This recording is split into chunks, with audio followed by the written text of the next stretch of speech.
Well, good afternoon, everybody, and welcome. Welcome all of you to this, and thank you for so many people turning up today.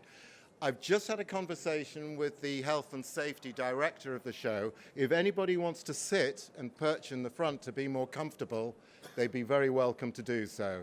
Make it a bit more like a rock concert. If any volunteers, please do feel comfortable. Okay. There we go. There's nothing, we're not charging any extra for these seats. Okay, thank you. Well, no, I didn't mean that. Bloody hell, you don't want to get involved. Bloody hell, that's what I meant about the rock concert. Good. How are we doing? If that's fine. Lovely, right. So just to say, it is fantastic to see so many people here. I'm recognizing a few faces from the Big Plastics Debate 1, which was held at the NEC. Now that makes you either very loyal or masochists or a combination of both of those. I'm Martin Kirsch. I'm the Executive Director of the Food Service Packaging Association.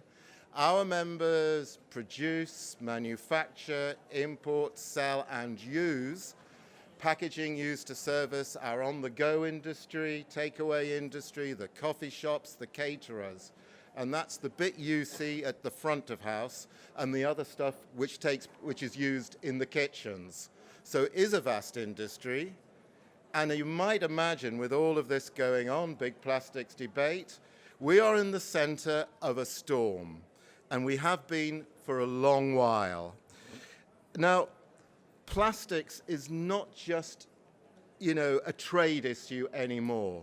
This is something which the public say and express their feelings about. We know this because we're aware that, there are plastic action groups which are targeting campaigns on supermarkets. And I've got to be honest, I have received hate mail. And I find that amazing that, that it's come to the point where you do get the odd nasty letter that is sent to you. But as I say, it's no longer a trade issue. It's a mainstream issue. It's in our press. It's in our press. There is something in our press every day. This morning, Daily Telegraph, crisp packets. A journalist has kind of woken up. And so that's in there. Or we get, say, a reaction from a retailer. So Iceland removing plastic bags and putting a piece of board round to hold 5 bananas together. And we get items in the news like The Guardian. And The Guardian tells us in a survey they have conducted that the public are more concerned about plastic and plastic waste than they are about price increases. Now that tells me something about Guardian readers. It must do for them. Come on, Otherwise, great, they've given us carte blanche. Let's sell it for whatever we can, as much as we want. And I don't think that's what they really, really, really mean. I think you're here because you're worried. There must be elements of confusion because lots of different solutions are being thrown around. And it's very difficult to know what's good and what's bad, and that's perfectly understandable, and concerned as well. And I'm absolutely sure of that. I think you're also here because I think you all believe you have a part to play in finding a solution for all of this. And this is something where we all must work together, and we must share our experiences and best practice. This is very important. And what we're all looking for, of course, is a positive outcome. We want to come out of this in a very positive way, in every way, and certainly in a way that doesn't encourage food waste. And of course, food waste is a huge issue and is something which is, in my opinion, food waste is a crime. And plastic has played a brilliant part in reducing food waste. And what we all have in common here is we all have a couple of things in common here, every single one of us. We all hate litter, and we all dislike the fact there is marine pollution. And I'm going to let you into a secret. There is no earthly reason why the packaging you produce or sell or use should end up as litter or should end up in the sea. absolutely no reason at all. It doesn't get there because of you. It gets there because there is human intervention, helps it's on its way. And that clearly is an issue which needs to be addressed. The purpose of these two sessions, and they're over 2 days, it's not to prescribe what is right or what is wrong. What we hope is you will receive lots of information which will help you to determine that. What you are going to get is a lot of information, and I genuinely hope you will get a deeper understanding of what is going on from lots of different perspectives so that we learn from each other. I hope it will help you set your agenda. I hope it will help you to avoid a knee-jerk reaction, taking decisions which actually aren't going to achieve anything.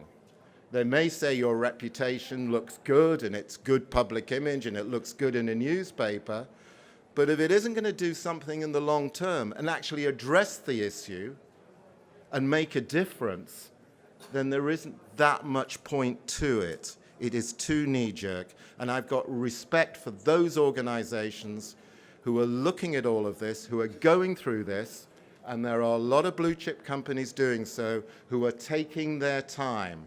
They're not avoiding the issue. They're just making sure that what they do will make a difference.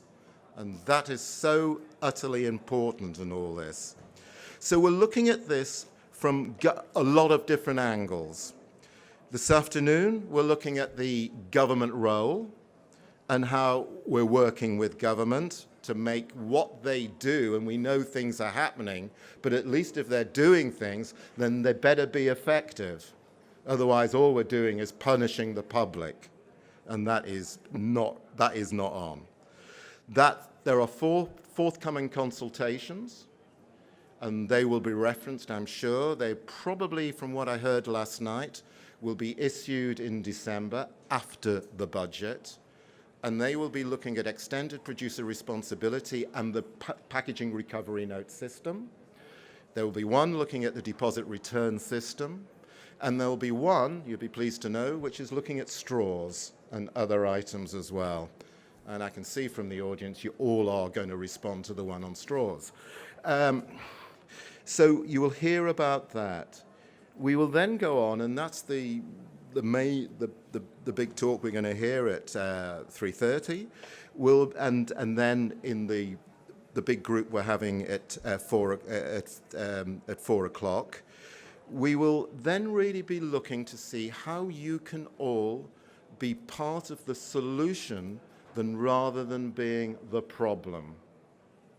So that's how you must see yourself. How can we be the solution? We're not the problem, we are the solution. That has got to be the attitude.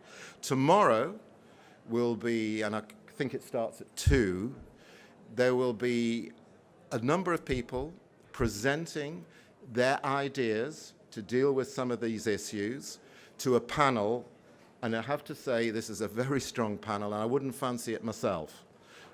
They are good. They are going to be quite critical. They're going to be quite strict. So that's tomorrow. And then we have a special section, which will be chaired by Jane over there, on waste management. We have waste management experts. Why do we have waste management experts? We have them because it's all very well thinking we are developing this type of packaging and it has got an end life, but it ain't going to have that end life unless you have the cooperation of waste management. They're the people who make and break it. So that's why it's vital they're involved in all of this. So today's little episode, we have Phil Chadwick here, who's the editor of Packaging News, and Phil is going to do something which is really handy for you all. He has culled hundreds, if not thousands, of articles, and he is going to give a presentation based on that. Now, that doesn't mean you shouldn't be subscribing to Packaging News. In fact, you should be. It's absolutely vital at the moment, so you really are kept informed. We then have the pleasure of Lord Deben, who will be joining us at 3:30, and I'll talk much more about Lord Deben later. All I'm going to say now about him is incredibly highly connected to all of those people who are making decisions that will affect your future livelihoods, either in government, in all parties, either amongst and I'm including here the ministers and the Secretary of State himself. the NGOs, the people like Greenpeace and Friends of the Earth and so on, the Environmental Audit Committee, the Green Party, but most importantly, industry as well. And he's able to tie all of that together. And that is superb, and that will be very, very helpful, and that is actually quite unique. And I think we should all feel privileged to be able to hear what he has to say. At 4 o'clock, we have what I have called here, no pressure on them, the All-Star Panel. And our All-Star Panel is going to look at how they are already finding solutions to a number of these issues. And so you will be hearing from them. And finally, the most important part of the day is there's a glass of wine or two at 5 o'clock. So that must be important. I've got a feeling the wine is going to be coming here. So without any further delay, I'm going to introduce you to the editor of Packaging News, Phil Chadwick. Thank you. Thank you very much, Martin, for that introduction. And yes, my name is Philip Chadwick. I'm the editor of Packaging News. And so a quick thank you to Martin for giving me the opportunity, actually, just to say a few words, just to sort of get the ball rolling, and perhaps also ask Martin later on to come back up and perhaps chat a bit more about government and about how the packaging industry is getting its voice heard. Firstly, I think it's fair to say that there has never been quite a year like this for packaging. I've spoken to many in the industry, some who've been working for 50 years, and they've said that the response has pretty much been the same. Never before has packaging been in the spotlight quite like this. The plastics debate, whether you like it or not, is driving innovation. Packaging technologists in major brands and retailers are suddenly the centre of attention. It's their call on how far organisations can go to reduce or eradicate plastic. For some, the alternatives to plastic are not always considered the best option. And there is a debate on how sustainable some materials really are. Covering this debate closely has given me a wider picture of the pressure packaging specialists are under. It's also interesting to see how attitudes have changed, and there appears to be a genuine desire to tackle the issue of plastics in the ocean. Packaging has also come under media scrutiny before, as Martin mentioned, but in the past, it felt like some of these stories, and many of these stories, were sort of here today, gone tomorrow. It was often a backbench MP thundering on about overpackaged goods, or newspapers complaining about difficult-to-open packs. The industry has, over the years, had to cope with plenty from the media, and in many areas, it has responded. I can understand how frustrating it must be for some of you out there today when the press attacks and hits the industry on a near daily basis. The packaging industry has always prided itself on being sustainable, protecting the product and making sure that it's safe for consumers. Industry innovators strive to ensure that products are undamaged and, in food and drink, packaging that helps extend shelf life. These are big ticks in the sustainable boxes. But things have changed. The pressure to go plastic-free is well and truly on, and it's interesting that the packaging industry hasn't buried its head in the sand on this and is keen to use this debate as an opportunity for change. It wants to see on the UK's action on the UK's recycling infrastructure, and wants to see increased investment funded by producers of packaging, not by taxing consumers. It's also keen to overhaul packaging design with a major shift towards recyclable and reusable packaging. Industry, brands and retailers want to collect as much plastic as possible to be recycled and keep it out of landfill and the environment. Perhaps in the longer term, we'll be more willing to use recycling packaging, willing to use reusable packaging, like refillable water bottles. Could we even be at the start of a refill revolution? But if there is to be a major shift away from packaging, then it might have to go hand in hand with a major cultural shift. Perhaps we'll end up having to consume less. Plastic packaging has enabled us to lead a busy, on-the-go lifestyle. But I think we all have to make changes, as plastic packaging is plastic pollution, is an environmental disaster that has to be tackled, and we have no choice. And it's these issues which will help drive and shape innovation. That's something I think packaging designers and developers should be excited about. Innovation aside, this debate has also enabled industry bodies to have a meaningful dialogue with government. It's perhaps reassuring that Westminster is keen to engage with the packaging community and appears ready to listen to its concerns. But how close has the government really got to the packaging industry? Does a tax on single-use packaging indicate that the Treasury, for example, isn't taking note of the industry concerns? So I'm going to call back onto the stage Martin Kurt to ask a few questions from him, because unfortunately I can't do all of this myself. So what I will do is I shall do a little quick double header with Martin on this, and firstly ask you, I think many people here today would like to know how trade bodies, how trade bodies such as the FPA have responded to the plastic debate. What have you done? How have you responded from the word go? Right, well, I would like to think we saw it coming. Remember, we're an industry which were faced by Hugh Fearnley-Whittingstall and that whole exposure which was March 2 years ago, where he came around London with a bus with lots of paper cups on it, and then there was a program to follow it.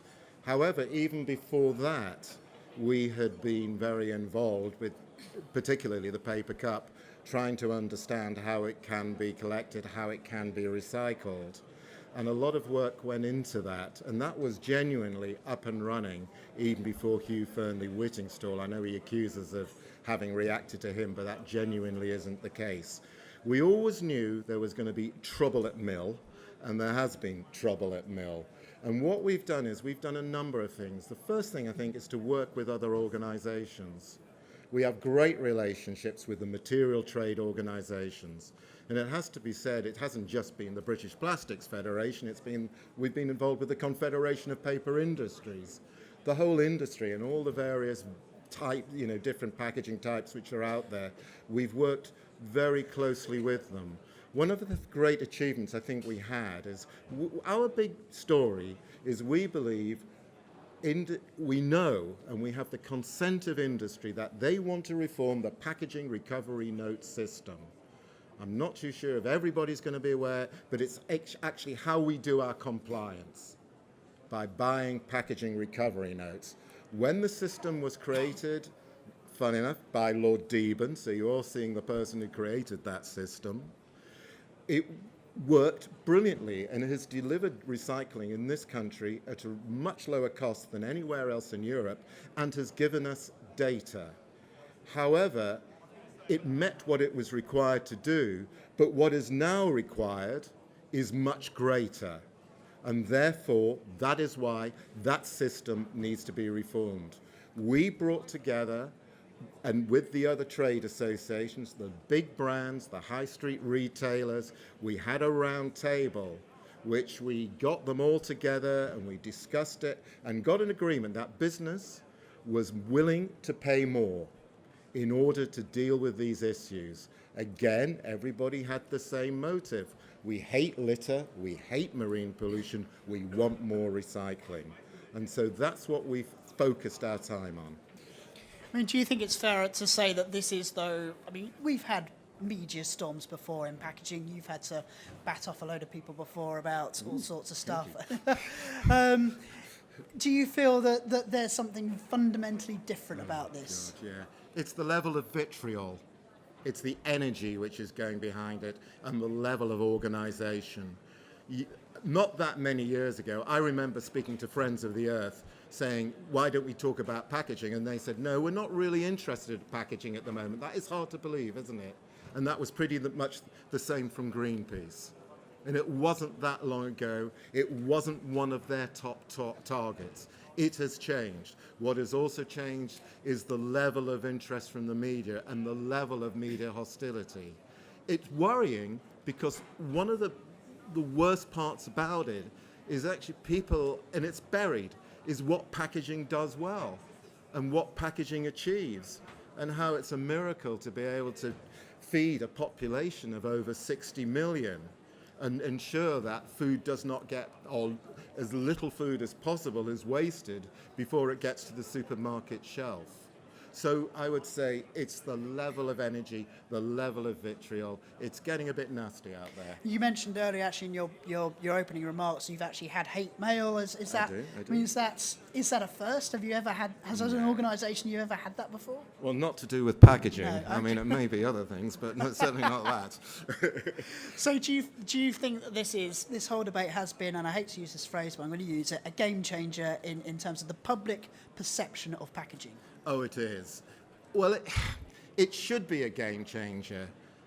I don't know. I mean, if all the public, if 100% of our public are worried about the issue, why do we still have litter? Why? I mean, if I'm worried about litter and I'm worried, you know, and litter is one of the reasons why we are where we are, why do they litter?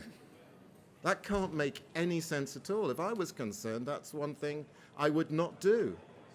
And yet they do. So, but of course there is a level of public engagement. But I can tell you now, when you speak to MPs, the number of letters received on packaging is dwarfed by the number of letters they receive about animals and animal welfare. It's something like 30 to 1. And that puts it in an interesting perspective, which you might say, well, I wonder why the government are passing all of these bills to do with animal welfare. They know. But government sees this as a potential vote winner as well. There's no doubt about it. I believe that our government thinks they're going to win the next election, could be 2022, it could be earlier, on the basis of banning plastic straws. That wasn't. So faced with that, I mean, you mentioned collaboration earlier as well. It's not just collaboration across the supply chain, but also collaboration with fellow industry bodies as well, It is, Packaging yeah. Federation, BPF. I mean, is that what you as an industry, do you feel that that's what you as an industry have to do to pull together, irrespective also of materials as well? I think it's collaboration right across the board. We collaborate not only with the material trade bodies, but organisations like UK Hospitality, the British Retail Consortium is again very much involved.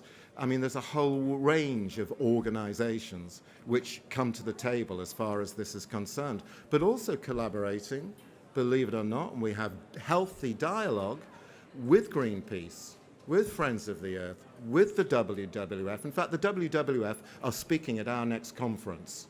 That is actually quite a big deal because they're speaking at a very high level. And that is something which we're really pleased of. No point burying our head in the sand. You've got to talk to all the various interest groups. And we do get calls. We occasionally get calls. I've had one from the Mothers Union, which is great, and WI. But that is good stuff. And I'm delighted that they're interested enough to bother to do that. So you've got the supply chain collaboration.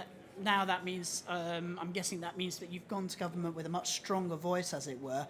Do you feel, as a result of what's been happening over the last few months, best part of a year, you're now closer to departments like DEFRA, you're closer to the Treasury even, closer to government generally than perhaps you've ever been before? That must be encouraging for the packaging industry, though. It is.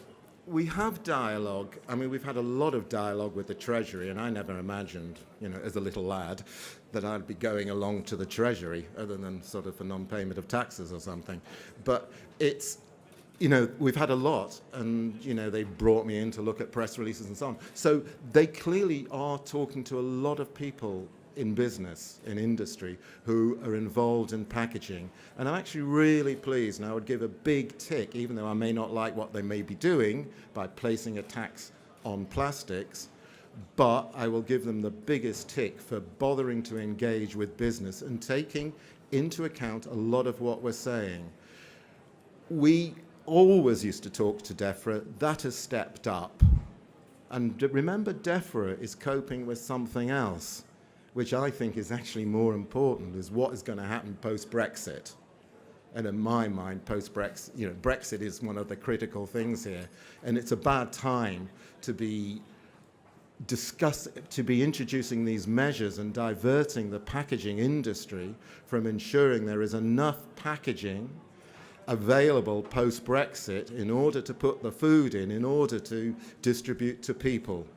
That, I believe, is the major priority, and we are now seeing, of course, lots of stockpiling, not just of food, but of materials. But we're close to them. What I don't like is the feeling of going, and this has happened twice in the last 3 weeks, stakeholder meeting, you get there and you know bloody well they're not really taking much of what we're saying into account, but come the day they can say, we consulted with industry. They can give that a tick. Yeah, we talked to business. And they can say that. So sometimes you do feel yourself being used. There is one department which we never seem to speak to, and it's wrong, and we've got to do something about it. And that's the Ministry of Housing, Communities and Local Government. Why? Because this is all about what happens. You know, it's all about your bin at the end of the day and what you're going to put in your bin. And that comes down to that local government level, to your local authority. And I would say, Phil, and it's something I think we should follow up on, is I think we need more dialogue at that level and with the local government association.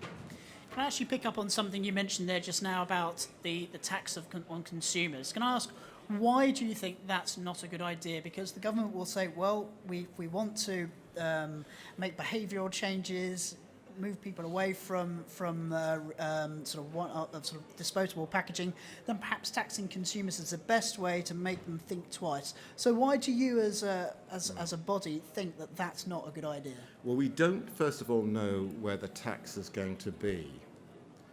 Will it be at the wholesale end? And a bit like VAT, you add it to the end of an invoice? Or is it something when I go in to buy something and it says it's £2 and they say, that's fine, thank you, that'll be £2.20, which is then when we really will have an impact. What I don't like about it, Phil, is it's a tax. And it is a tax that the Treasury have told me none of the money will be used to help recycling, collection, sortation. It will disappear into the government's coffers. And believe me, you have a tax on a few plastics, next budget, that will be extended, and then they'll think, you know what, this is an easy money raiser, let's add it to board, let's add it to everything. You know what, let's just have a packaging tax, and we'll creep that in. And of course, the poorest in our society are the ones who suffer most. And I think there is conflict at the moment between DEFRA and between the Treasury with regard to this. So in terms of developing relationship further with the government, I mean, how do you intend to do that? I mean, what's the next step, really? You've put in a tremendous amount of work in terms of getting your voice heard. What's the next step now? Well, I think the next step is for Dick Searle, who runs the Packaging Federation, to become Prime Minister. And I really think that's what we know. But why not? But the next step is we've got to keep the intensity of the dialogue. We've got to make sure that government understand and appreciate the interests of this amazing industry. What we mustn't do is tell them things they already know. We've got to bring to them things they've not heard before, introduce new dimensions, not the same old arguments. Otherwise, you know, a Secretary of State says, well, I've seen that, now bring me something else. Ah, that's different, right. That might jeopardize or put the kibosh on something I'm doing. That's the sort of stuff which is about. But we've got to get, you know, we are in their eyes. They are aware, you know, and they are discussing things. But we've really got to step it up and offer something new. What have we got to give them? They're a government who wants to win the next election. We've got to give them solutions, and government will feel, you know what, we've done a great job here. So I've just one more question because I'm conscious of time. So, Yes. Yeah, nearly there. Nearly there. So final question is really, are you therefore concerned that there's still a lot of work to be done? Because I've seen your parliamentary, all-party parliamentary group in action. They're very aggressive towards the packaging industry. There's a lot of them who really do feel that packaging is evil. It's equivalent to the tobacco industry. It's the equivalent, and not just plastic packaging, but many of them feel that like that with packaging generally. So, what does that concern you? And do you feel that there's still an awful lot more work to be done to get packaging's voice heard at Westminster? There always will be. I mean, but that applies to just about every industry in the country. I mean, the government are recognising the large number of people who are employed by the packaging industry, and it's not much less than aviation. And if you take packaging and food and drink together, biggest employer. in the country. So remember that, please. We've still got a lot of work to do, and that will continue. But I think, where we're at now is government are making proposals. We've got to make sure that the proposals are going, if they're meant to do something, that they are going to achieve something, and they're not going to just simply be a punishment to the public and, of course, to yourselves as well. Good stuff. Right. Martin, thank you very much, and thank you very much indeed. I think it's over to Lord Deben now. So It is thank you. indeed.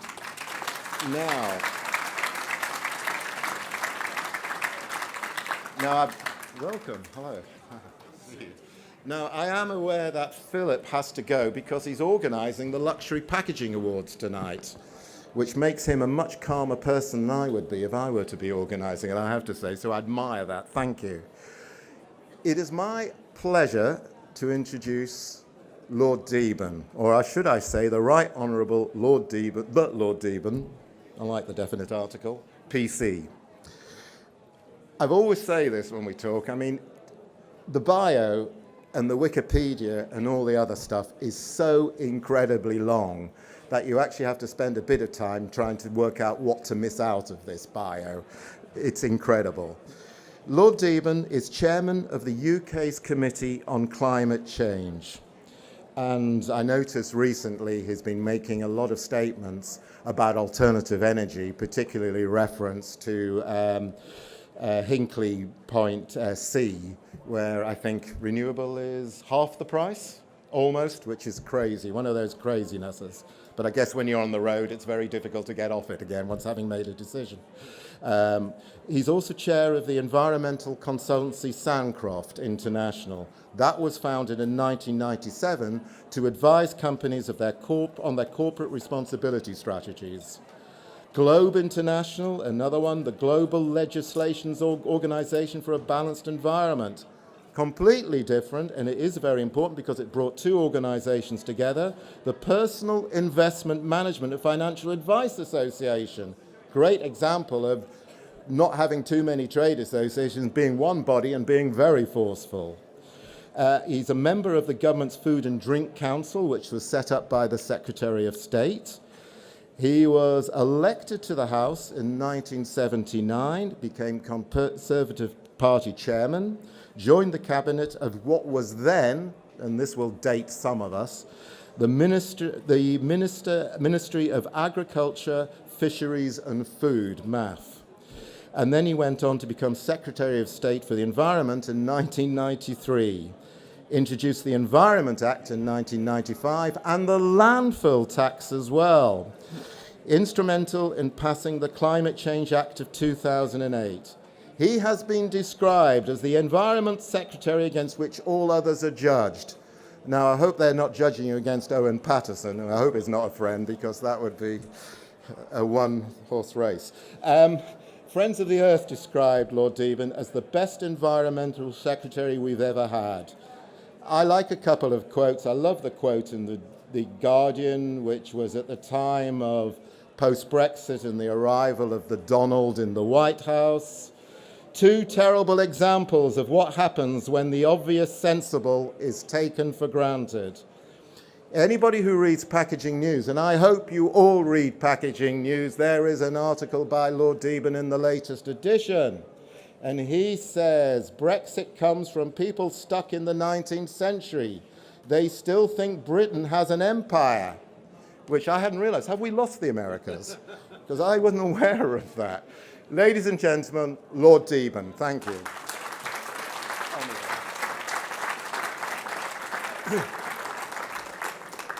Well, thank you very much. I've been asked to talk a bit about how we should work with government, and I think the first thing to say is that it's not easy.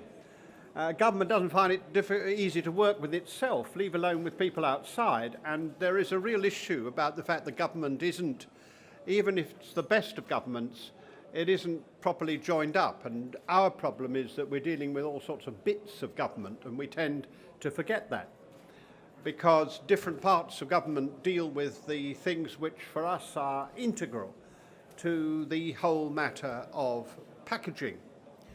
And in the work that Sancroft has been doing, the company which I chair have been doing on plastics right across the board, what we've discovered very clearly is that the fundamental problem we face is that we don't have the kind of integrated answer.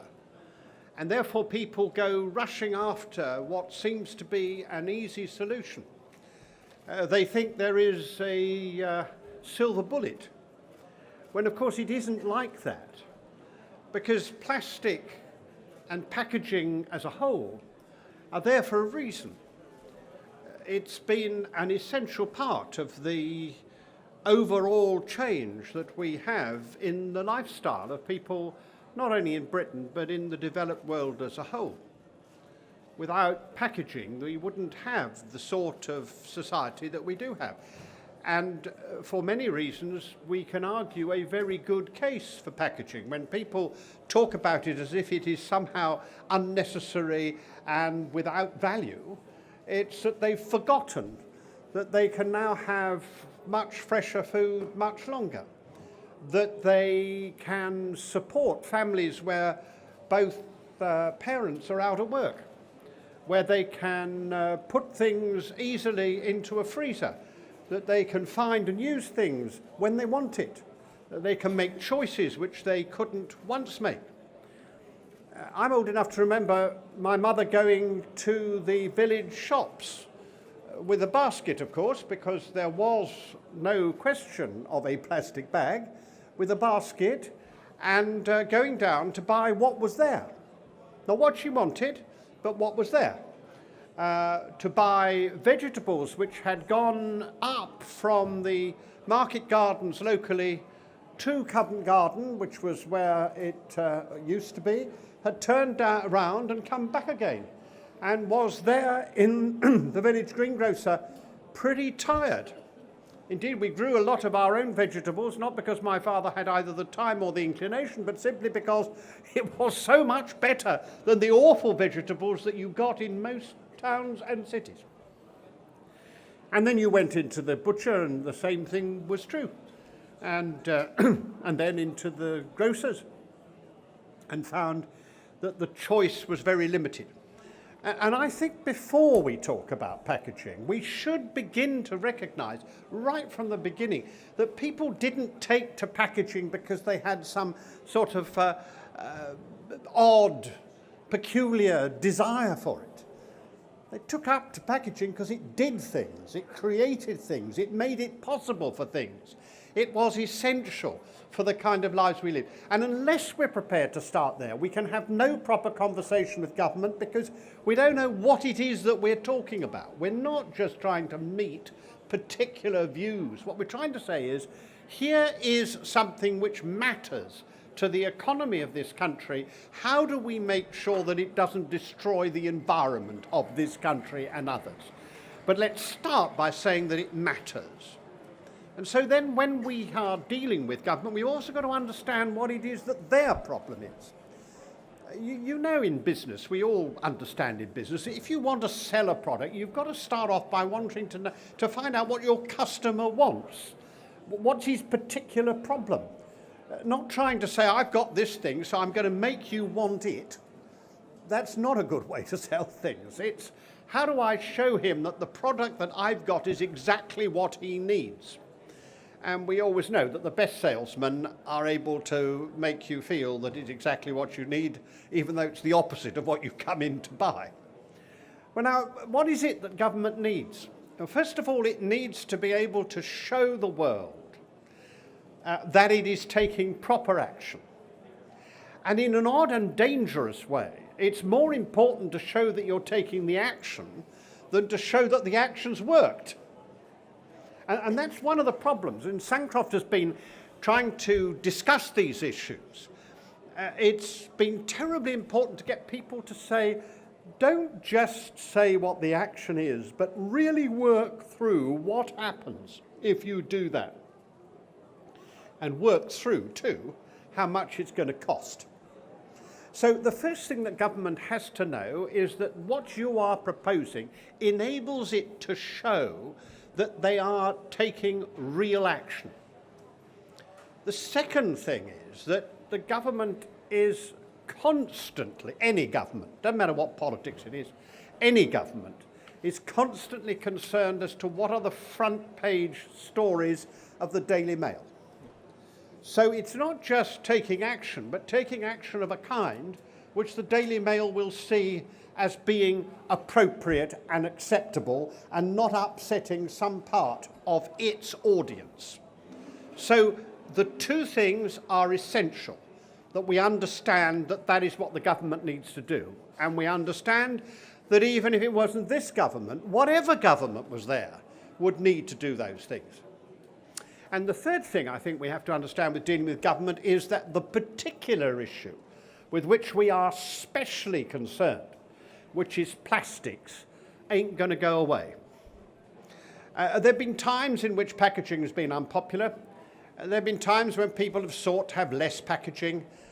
But there's never been a time in which we have seen so clearly that a particular kind of packaging is really something which the public is becoming not just worried about, but increasingly worried about, and every sign is that that will go on. There is no way out of it. And I must say, in the work that we've done with the food packaging organisation, I have to say, the last speaker, I admire enormously, because what that organisation did was to see that you had to do something about it long before the Daily Mail decided that you had to do something about it. I'm always fascinated by newspapers who say, our campaign has achieved this. Well, you know perfectly well that you've been doing it years before the campaign has actually been set. But if you're sensible, you have to be there before.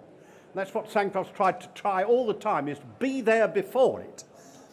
And so how do you really deal with government then? You have to make them understand that you're not trying to do something to get off or to get away with something that you need to. You have to make them understand that you are honest about it. And I do think the industry is honest about the fact, first of all, that we need packaging. Secondly, that at the present time we certainly need plastic packaging. And thirdly, that we need to find ways of making it less damaging and increasingly better for the environment. That we believe all those three things, and that the government ought to believe all those three things too. So how then do we really then make sure the government makes the right decisions? Because the trouble is, it's very easy to make knee-jerk decisions. It's very easy to catch the headlines, and very easy, therefore, to decide to do things which don't work. Now, it might be a very good idea to have a test of deposit return scheme. But before you have tests about it, you ought to really realise what the problems are. I'm not trying to suggest that we should not accept that it would be a good idea to test things, but let us remember, for example, that no country which has the kind of widespread curbside collection that we have has ever introduced a deposit return scheme. That has never done. So one of the things we have to tell to government is you do realise you're doing something entirely new. So that's always a bit worrying for government.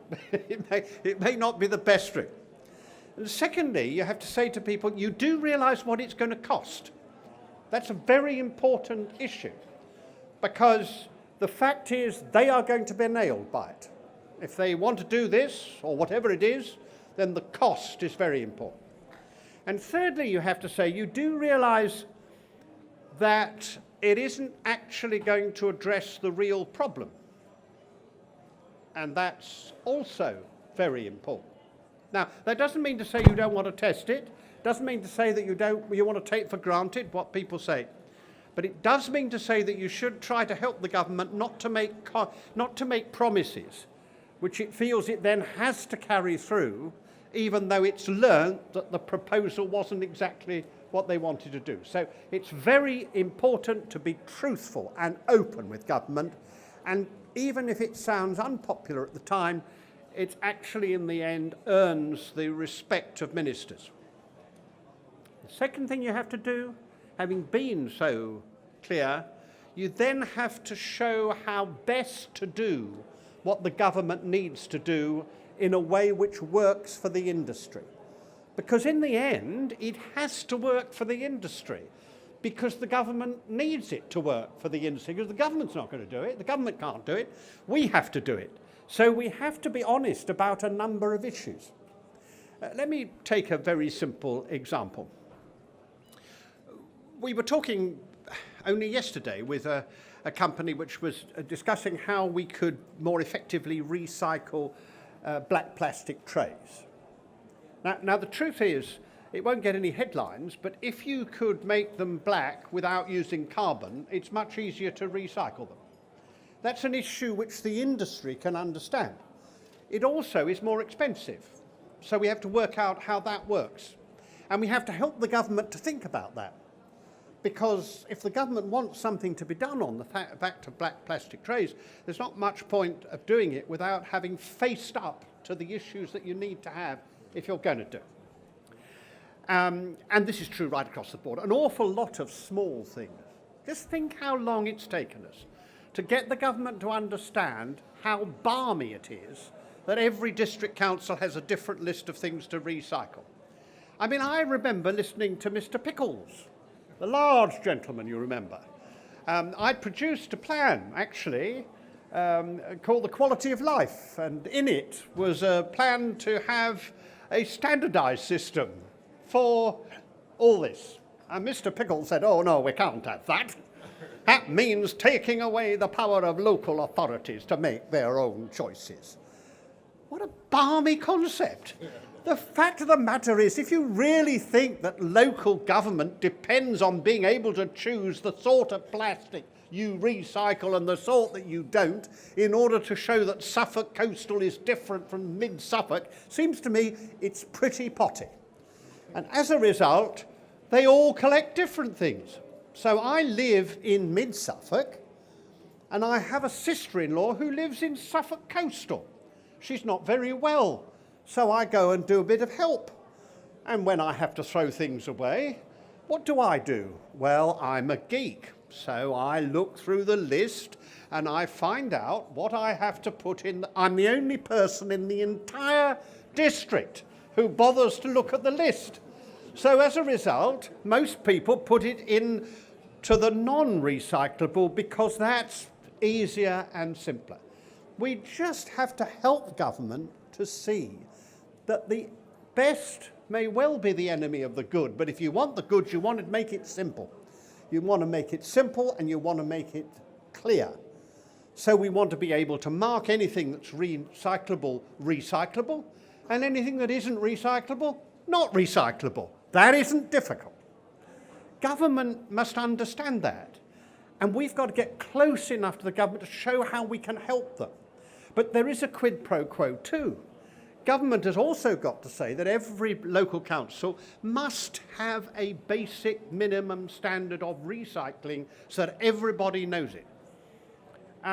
Felix, who looks after Sancroft's work on plastic, Felix once said to me, isn't it odd, we've got a system in which we put the biggest load, the biggest problems of recycling on the people least likely to deal with it and least likely to care about it, the customer. So we just make it more difficult for them than anybody else in the system. And what we ought to be doing is exactly the opposite. And that is indeed what we have to help the government to do. We have to show the government that we are literally there to help you, because we want it to succeed. And that's the bit, I want to leave some time for questions, but that's the bit I want to come closest to. The biggest danger for this industry and for the government is that it introduces a programme which doesn't work. Because two things happen. If it doesn't work, then governments always move on to more of the same, because that seems to be automatic. So if you tax it and it doesn't work, you double the tax. if you have rules which don't work, you double the rules. So it's very dangerous for that reason. But the second reason is we actually want it to work, because unless we make it work, then this public reaction, which is so fundamental and so long-lasting, that public reaction will only increase and get worse. And I don't want a world in which people feel that there's nothing they can do about it. There's nothing they can do because it always goes wrong. The cynicism which that creates is extremely bad. So we need to think of that, even if we don't think about the fundamental reason why we want it to work, is that it has to work because of the effect on the environment if it doesn't work. So let's make sure that we help the government to make it work. And let's make sure, therefore, that we are prepared to say what should work. And I'll just remind you, we are in a very fortunate position, and the government ought to recognise what a fortunate position it is. We have got the whole government together, the whole industry together, with a very basic plan. Now, you've got one of the authors of the plan here, but we've managed to get everybody together. I chaired the meeting. I saw all these people who are normally arguing with each other as to what we should do, coming round to 6 very simple principles. And if the government takes those 6 principles, we'll have a system which really does work. It starts, of course, with saying that you've got to collect the same stuff, and you've got to make that really work. That's the right thing to do. So, secondly, it says that everybody's got to join in. It isn't any good allowing large numbers of people to exclude themselves because they claim to be below a de minimis level. And the third thing is you've actually got to get some money to be able to advertise to consumers as to what they need to do, and to help local authorities to get more collections for on the go, because that's our big problem. People who are taking plastic packaging on the way and there's nowhere to put it. And there's nothing so bad as having nowhere to put it, except having somewhere to put it which is so full you can't put it. That's much the worst thing of all. Now, those last 2 things I'm very keen on, because that's what I wanted in the first place. When I invented the PRN system, I have to tell you, I wanted to have a fund to help local authorities and a fund to help people understand what we were doing. And I wanted everybody to join in, because it seemed to me it had to be everybody. And I'm afraid my colleagues in the government at the time refused to allow me to have those 2 things. So I want you to help me to have my own back. I am determined that we should do those 2 things, which really matter and are very, very important towards the ending of these mistakes. And then we've got to have a PRN system which actually rewards good people and charges less good people. So if you have recycled packaging in your packaging, you should get credit for it. You shouldn't pay so much towards the PRNs. If you have recyclable packaging, you should pay less for the people who don't have recycled packaging, so that we actually pay properly and we encourage the good and make the bad more expensive. I don't believe in trying to enforce morality upon people. The church, with the help of the Almighty, has found that quite difficult over the years, and we are in not so strong a position. And so it seems to me that what you have to do is to make it easy to be good and difficult to be bad. That's how you do it, and that's what we should do in this arrangement. And if you put those together and add to it a very important thing, which is to make it less valuable to export. Seems to me an outrage that the PERNs are actually more valuable in a sense than PRNs, because you get them with very much less proof. And that's why I think it's right to say that you'd have to prove that every bit of an export product was actually packaging, was actually going to be recycled.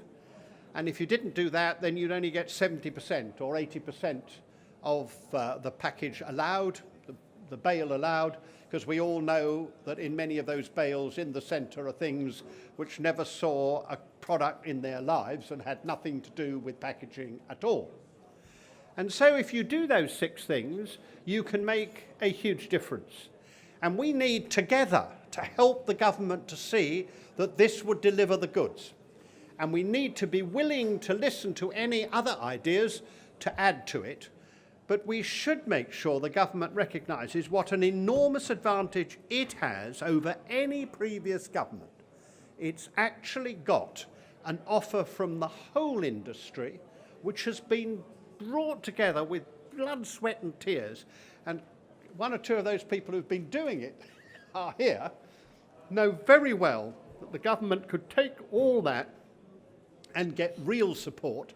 And there's nothing like real support to make something work. Do that and we can work with government really effectively. And I just hope everybody here will add their voices to those 6 points and make it clear that we're not going to be divided. We are determined to deliver that, and we're not going to go back on our word, and we want the government to make it possible for us to do our best to give this industry the kind of image it ought to have in a world where we have sustained a huge knock, but we were fortunate enough to have got ourselves prepared much more effectively than the industry has been prepared before. And so thank you all very much. And now, if anyone's got a question, I'm very happy to try to answer it. There is a microphone. Where is the... There is a microphone, and there are 2 questions over there. Do we? could Well, announce who you are. if there's no microphone, then shout. Let the gentleman start. Thank you. Very good speech. I have a question which is slightly off piece to the packaging discussion that we're having, which is on the subject of energy from waste. My question would be, I know that in Scandinavian countries, very little of the rubbish that's collected goes to landfill. I believe it's only about 3%. With the balance being used to generate heat and electricity for housing in Denmark, Sweden, Finland. Why isn't the government doing more to make sure that the residual packaging stream, once we've done all the good things that we can do as an industry, isn't put to much better use and used to make electricity instead of ending up in the oceans or on our beaches? Well, I think I have to divide those 2 bits of that, because the fact of the matter is that the material that would be so used is unlikely actually to be ending up on the oceans, the beaches, because you've already collected it. You're making the choice about what you then do with it. Now, there is a real argument between Friends of the Earth Denmark and Friends of the Earth Britain, so you can see the division. Friends of the Earth Denmark are very keen on energy from waste. Friends of the Earth in Britain are very much opposed to it. And the reason is that in Britain we were very slow to do recycling. And we're only now up to the average of the European Union. And our problem is that there is a real worry that if you overdo the energy to waste answer, that you won't do the other things. And that is a real issue. I think the answer is a rather different one, and I think the government must be encouraged to do this. As you heard, I brought in the landfill tax. My own view is that we should be toughening the landfill tax, and we should be banning more things from landfill, and that would force people to find alternatives. I don't want to do much more for energy for waste that we do at the moment. I think that the real thing is that there's a great deal more stuff that could be collected, which does get into the oceans. In other words, the collection area is a much more important area. And the other thing is that there's a good deal of the stuff that we do collect that we are not recycling effectively. That's why I'm very keen on the concept that we will be able to recycle black plastic trays. If we can do that, then that will be another whole area of stuff that we can do. I'd much prefer to go down that route, because I think that Friends of the Earth is right about Denmark, where they've always collected stuff, where they are good at doing that. They instinctively don't throw things about. And Friends of the Earth Britain is right about Britain, because I'm afraid we're very dirty. We have got into the habit of throwing away.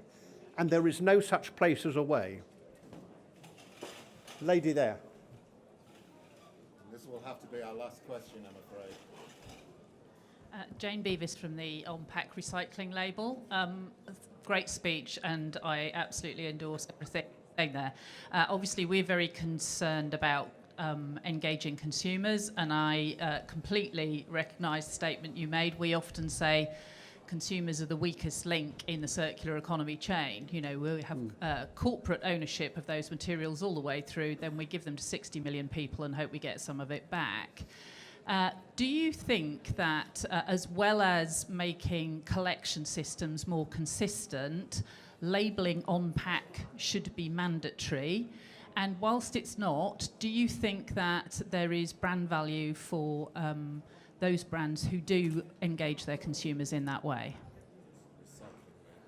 Yeah, well, let me go to the last bit first. I mean, I think there is increasing brand value in being seen to be seriously involved in trying to solve this problem. I mean, I think, for example, Coca-Cola has done itself an enormous amount of good simply by showing that it's trying to find ways out of the problem. And that's a really important element in what you have to do. It's to show that you're actually concerned about it. Second thing is, I think it's insulting to the public not to make it easy for them. I do not understand why we have not done this. It was rather like I tried to get the government to do a very simple thing, which was to make people distinguish between aluminium and iron steel cans. Because why should you go around with a magnet in order to discover which is which? Seemed to me it should just have a simple thing. Well, they do now, but they wouldn't do it. This is all regulation, not another piece of regulation. It's a terribly simple concept. It is called information for the public. You must not expect the public to do the right thing if it's expected to learn how to do the right thing. Because only the most stupid and boring people think that knowing which can to put in which box is important. Most people have much more to their life, love, to start with, but a whole range of other things, much more to their life than the fact that we've all got to realise in this room that we're all peculiar, because we're all really interested in packaging. But you go outside this room and stop anybody else, they're not at all interested in packaging. So why should we assume they should be interested in packaging? What we've got to do is to make them. And this is one of the things Sancroft is always saying, make it easy. Just say to them, this is recyclable. But not, this is usually recyclable, or in many areas you will find this is recyclable, or unless you live in really one of the dottiest counties in the area, it's recyclable. You can't do that to people. They must have a very simple thing. It says recycle, so it goes into the right thing. And that means that we would have a total change, because once it's easy, then people begin to be ashamed of people who don't do it. And that's the last thing I want to say. We want to make it easy in order that people should become in Britain like many of our continental neighbours are, which is proud not to be dirty. We talk about the Scandinavians. I mean, one of the reasons why I'm so passionate about Brexit is that we've always been telling the rest of Europe that we should teach them things, and we've never been prepared to learn anything from our neighbours. And the fact is we have a lot to learn from other people, and we have a lot to teach them. I'm not suggesting at all that we don't have some wonderful things to teach them. I mean, we could teach the Portuguese to turn up on time, for example. There are a lot of things that we can do. But in the end, we can learn things from all of them. And one of the things we can learn is that you actually have in Scandinavia and in Holland and in a number of other European countries, you actually are frowned on in a really strong social way if you leave litter around. And people will pick up litter that people drop and hand it back to them with a pretty good ticking off. There's some, if I may dare say, there's some frightening ladies I've met who are extremely good at doing that in Britain. But we don't do it enough, and we really do not insist. And if we could change that, then the on-the-go problem would become much, much less. So let's not fail to do that as well. So you're right. Of course we should label, and of course businesses would do very much better for themselves to do it before they need to. Let me finish by just, I know we've got a chap from Coca-Cola here, so I shall tell him a Coca-Cola story. I remember many years ago, we worked for Coca-Cola for many years, and Sancroft was doing this, and in those days you only had to put the calories on the non-calorie can. You only had, if you claimed that it was a slimming drink or it was less, you had to put the calories on. But if you didn't have to put the calories on. And we argued with Coca-Cola that they would find that if they put the calories on voluntarily before it was forced, it would do an awful lot of good. And you know it did. Two things happened. One was that people felt that they were being honest with them, and the other thing is that they found there were very many fewer calories than they thought there were. It had an extremely good effect in that sense. And very often, if people are secretive about things, or appear to be, then people think the worst. Now, I think that's true about recycling and non-recycling. I think if you don't tell them that it's recyclable, then people will think the worst and think that it isn't recyclable. So for goodness sake, go out there and say it, get the benefit from it, and do it now before it's forced, because they will force you. Of course they will. So get on with it, do it, and take the credit before somebody takes the credit away from you.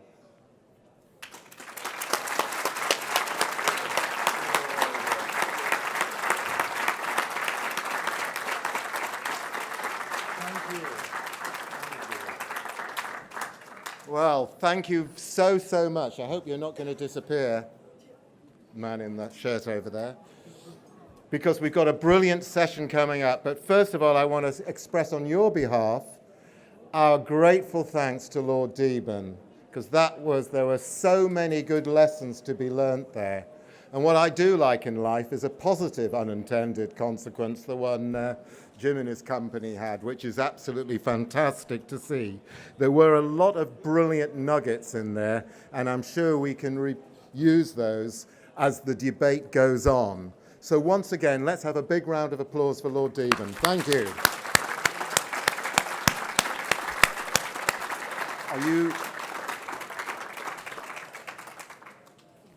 Right, I now want to bring our panel on, which we have. I wasn't going to just bring you on like a boxer. Just come and sit down. Where are you? Come on. This is Jane anyway. You're going to gather that because there are two males. That's good. Oh, we got met. Hi. Hi, this is Paul Day. Oh, there we go. And where's Jim? He's, I can see Lord Deben is touting for business as we speak. Fine. Good to see you. Long time, yeah. Fine. Excellent. Thank you very, very much. Again, I think, I'm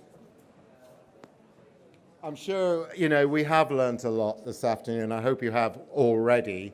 And I hope that's going to mean you're armed with some absolutely amazing, blisteringly, blood-curdling, uncomfortable questions. Please do. But also, if you've got some good ideas as well, let's hear them. If you please can share them, that is, as well. The way we're going to work this is, well, first of all, let me just announce yet again who we have here sitting in front of you, this fine panel.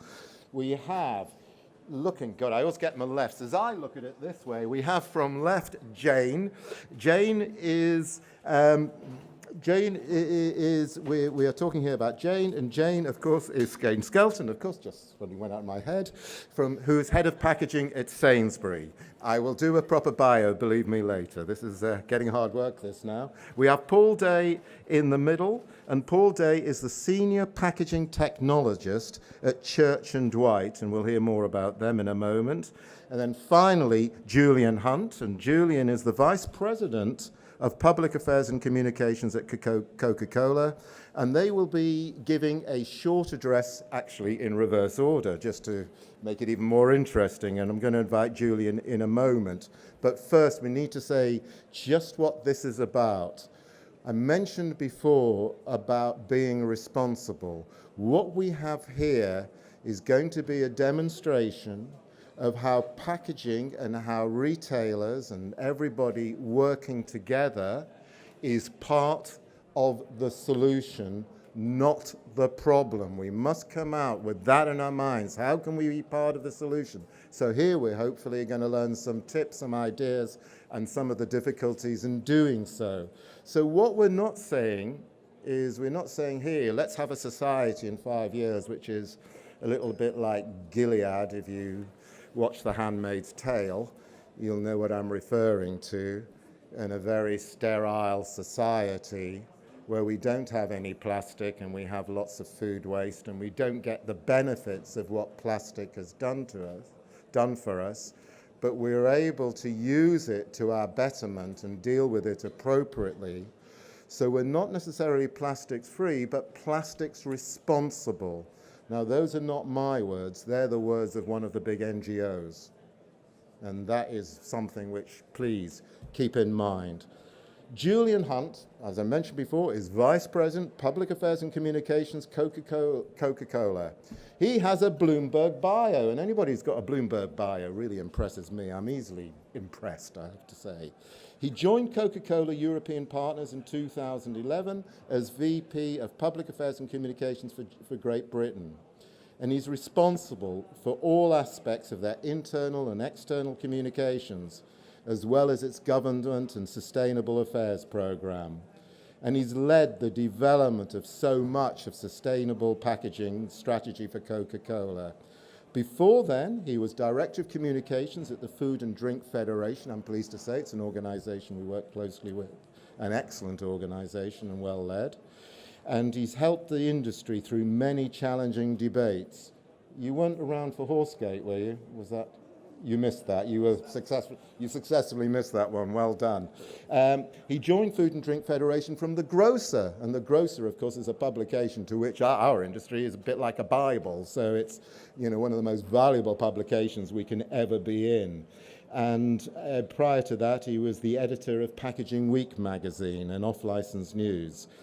And he has done work on obesity and sustainability, but when I looked you up, I saw you did that 5 years ago, so you're well ahead of your time. So I have just to say that it's a much more impressive CV than Nick's. So can I please ask you, do you want to come up here and do that bit first? Thank you. Well, good afternoon, everyone. Delighted to be here, and we've just been asked to say a few words of introduction, so I'll be pretty quick so we have a lot of time for questions and a proper discussion, hopefully, in the time available for us. But here in European Coca-Cola, we actually started to look at the debates about packaging at the back end of 2016. We could see there was a lot of change happening in how our consumers were behaving and thinking and talking. We did a lot of work. We talked to a lot of stakeholders, people represented in this room. We talked to industry associations, NGOs, but importantly, we talked to consumers. In fact, across Western Europe, we talked about 23,500 consumers about a range of issues that mattered to them. What did they really care about, and where did they want to see a company with our scale and impact actually taking action? And we were surprised. And the results from the consumer research came back towards the beginning of 2017. And the number one issue for consumers in all markets in Western Europe was packaging, by a long way. That was the thing that concerned them most. Whatever their age, whatever their socio-demographic background, packaging was the one thing that was really concerning them and where they wanted to see companies taking much more action. So that's why about almost a year ago, actually, we announced a sustainable packaging strategy, firstly here in Great Britain and then later last year for Western Europe. And it's built on three pillars and one very simple ambition. And the ambition is that we want to work with others, with everybody in this room and in the country, the wider country, to recover all the packaging we put on the market, to make sure more of it is being recycled and none of it ends up as litter. So that was our ambition, and it was built on three pillars. The first one was making sure the packaging that we put on the market is as sustainable as it possibly can be.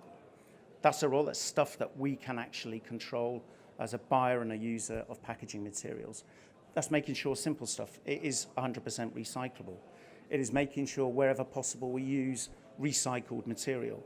And one of the things we announced last year is that in all our PET, we'll be moving to 50% rPET content by the end of next year, we should be at 50% in all of our PET bottles. And continuing the work we've been doing for many, many years to lightweight all the packs and all the materials that we put on the market to make sure we're as resource efficient as we possibly can be. So that was pillar one. Pillar two was to leverage the power of our brands, to talk directly to consumers, to help them clear some of the fog that we've talked about already. We've heard people talking about the confusion that exists about what can be recycled, where it can be recycled. That confusion is genuine. It does exist in the minds of all consumers. So you'll see this week and towards the end of this month, when it's National Recycle Week, we'll be doing a lot of fun stuff with communications on social media and good old-fashioned TV advertising to really engage, particularly the younger adults and teen audiences, on the importance of recycling and why they can make a difference in that space. And then the third pillar of our strategy, which I think is what we're here to talk about today, was to work with others to champion reform of the packaging recovery system here in Great Britain. We've heard already that it was designed a long time ago. It's served a really good purpose. It's helped get us up to reasonable levels of recovery, but progress has stalled. Lots of reasons for that, and it is time that we see change. When we started talking about that 18 months or so ago, it was hard to see how we'd be able to galvanize the interest and the support. It was not. Whilst we could see for our consumers this was becoming a really important issue, we were struggling to see how we could engage and make it a topical issue for policymakers and for politicians. And as we have all seen, as we work in the industry, that has changed very quickly. And it is now probably one of the top issues for policymakers, for politicians, as well as for the consumers that we all ultimately serve.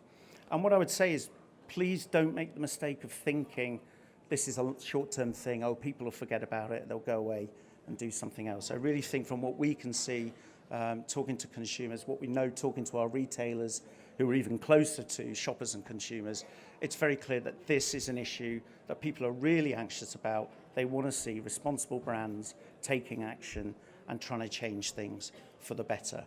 So championing reform, let's talk about that in the Q&A session. What I would say is we're at a really, being optimistic, let's be optimistic, we're at a really important, fantastic opportunity to work with government to influence and change things for the better. That's the positive way of looking at the conversations that are happening. We also have, I think, a real challenge, a real risk that we could end up with lots of policies and interventions that just don't all work together in a coordinated way. So here in Westminster, three things you'll all be aware. We've got the Treasury tax to be announced in the budget on single-use plastic. We will then have, any time now, the resource and waste strategy from DEFRA, detailed to be confirmed, but hopefully partly influenced and shaped by the work that Martin and Lord Deben have talked about, where industry has stepped up to a genuine challenge about how do we reform the PRN system. And then for us in the drink sector, the third intervention will be deposit return systems and how do they fit into that policy landscape to make a difference and to improve recovery rates. And meanwhile, in Scotland, you have the Scottish Government coming at it probably from the other way. So the first consultation is on deposit return systems. Then they're going to work with DEFRA on reform of the PRN system. So a lot happening on the policy front. I think it's important all of us in industry are aware of that and inputting to those consultation processes as much as we can to do all we can to get the right policy framework that we need to continue to get the best possible outcomes for the environment, but also for consumers, businesses and local authorities. So I'll leave it there, Martin, and take any questions in a minute. Right, thank you, Julian. Actually, thank you, Julian, and thank you for the reminder on the Scottish consultation. It's actually got to be in a week on Friday.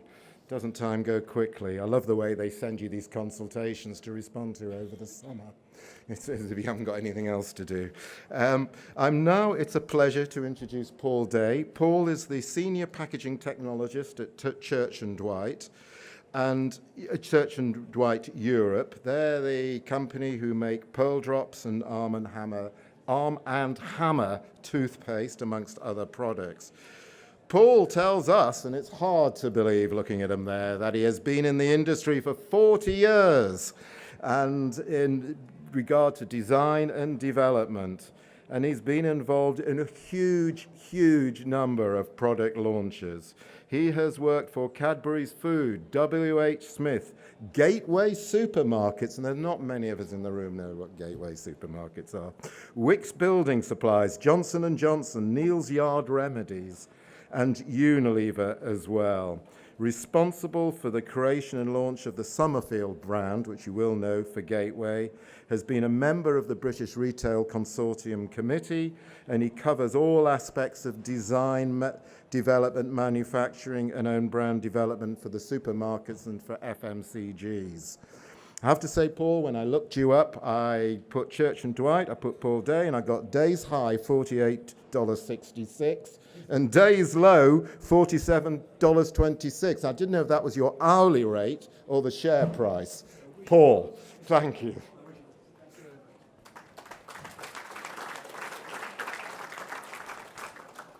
Thank you very much, Martin.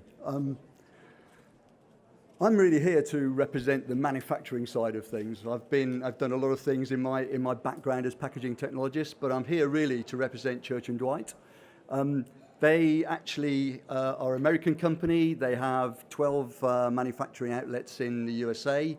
We have one single manufacturing outlet in the UK at Folkestone, and we're responsible, and the ladies all know this, for the Batiste brand, which actually for dry shampoo. So that's one of the major manufacturing things that we do down there. We also manufacture a lot of bag-on-valve, aseptic packaging, all of the actual oral care side, so Pearl Drops, Arm & Hammer products, all into tubes and cartons. So I've got a diverse range of packaging that I need to be able to address. One of the key things that we have here is that I'm responsible for making sure that that factory outputs the maximum amount of product possible.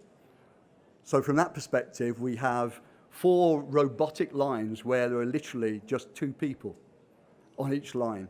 So if you can imagine me looking at the recycled content of the packaging, it has to fit really, really specific criteria.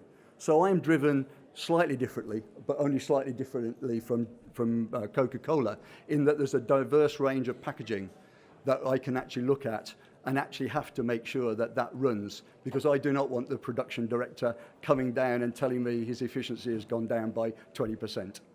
I think anybody who's in manufacturing will understand exactly what I'm talking about. What I would like to talk about is the actual amount of packaging the diverse range of packaging that we have. And for anything that we manufacture, we have to look at the lightweight product. We have to make sure that commercially we're addressing all of the issues. So it's a continuous program of addressing the amounts of material that we're using down the line, because it makes absolute commercial sense for us to remove as much of the packaging from the system as possible, because we want to run and operate at the most efficient way. And we try to remove those wherever possible. I've been pulled into Church and Dwight because we've, as a global level, have a massive focus on sustainability. And we're looking globally from a brand perspective at sort of coordinating between America and Europe.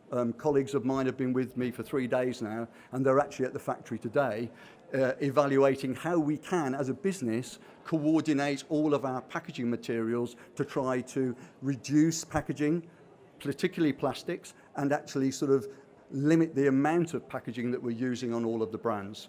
So there's a real emphasis. And what I find is that what's encouraged me most about the actual exhibition today is that literally every single supplier is actually driving some sort of innovation to reduce plastics and innovate in the right way. And I think from that perspective, I have to applaud everybody, because I've been in the industry for 40 odd years, and 30 years of those I've actually been trying and striving to get people to change the way in which we address packaging and to look at recycling the right way. When I created the Summerfield brand, we looked really hard at not only just digital artwork, but also how packaging could be reduced and changed to be able to give and recycle things. And it's been really frustrating that over 30 years we didn't move forward, but in the last 5 years, I found that we actually started to make real inroads. And I was so encouraged by the actual conversations today to see that the government is taking this seriously, Lord Debenham is actually doing and driving it really well. I think the initial PRNs and PERNs was a problem, and I have a real thought in my background that PRNs may have actually contributed to the amount of plastics that are floating in our oceans. So from that perspective, I hope we get it right this time round. From a packaging perspective, we are driving and striving to be able to move things forward, and I'm really encouraged by everybody else in the business trying to do that. Everything that's been said today, I applaud, and we're really, as an industry, need to have a roadmap that delivers and takes us forward and actually gets us an action plan that actually makes things happen. Because I think it's been too long waiting for everybody to react. And I think the key thing is that businesses are collaborating. I'm collaborating with retailers, I'm collaborating with other manufacturers to be able to make sure that we can maybe hone down on the types of packaging materials that can be recycled. And I'm really, really keen that we, from a business perspective, we make recycling simple for the customer. And everything that was said in the previous talk, I totally endorse, because we need to make things simple for people to do that. And I think local authorities have a big responsibility to try to make it as simple for every one of us to put the recycling in the right bag and in the right box that actually goes and is reused as much as possible.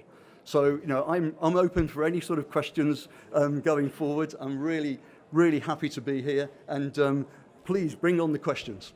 Thank you very much.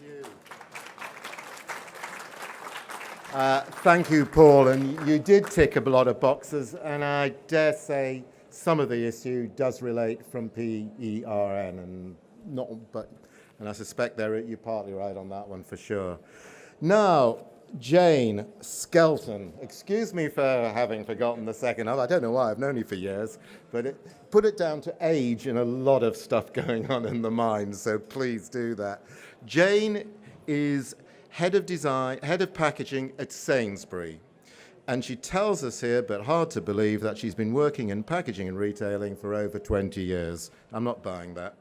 But she has been at Sainsbury for the last 10 years, heading up all their food packaging brands from design through to print, through packaging technology, which is why when you walk around here with Jane, someone's always coming up and approaching her. She can't walk more than a few yards. So without that, she's very passionate about what matters most to customers, whether it be clear on-pack messaging or simple to open packaging as well. And I tick both of those. I'd like to use the term packaging is an ingredient, would agree, providing you're not going to make us eat it. I find this is easy for product developers and technologists to think about a product and packaging as one. And I have to say, the one bit of packaging I know you pioneered, which I love, is the ham, the smart labeling on the ham, which I think is fantastic, and I love that. Not that I eat it. You have, not yours, I just don't eat ham. I recall seeing Jane on BBC Supermarket Secrets, where she had the pleasure of doing a program with the amazing Greg Wallace, who apparently, though, is impressed by your calamari. Now, if you do ask Jane some nice questions, you will get double nectar points. Jane.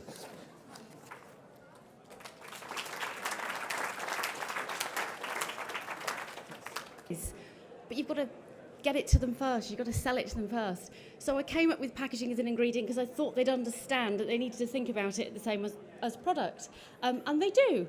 And actually, in the last, I'd say 4 weeks, I've had about 5 people put a coffee in with me to say, what does a packaging technologist do and how do I come and work for you? And they've come from everything from stores, from business development management, from the corporate affairs team, to all sorts of exciting teams. They suddenly want to work in packaging because they think it's sexy.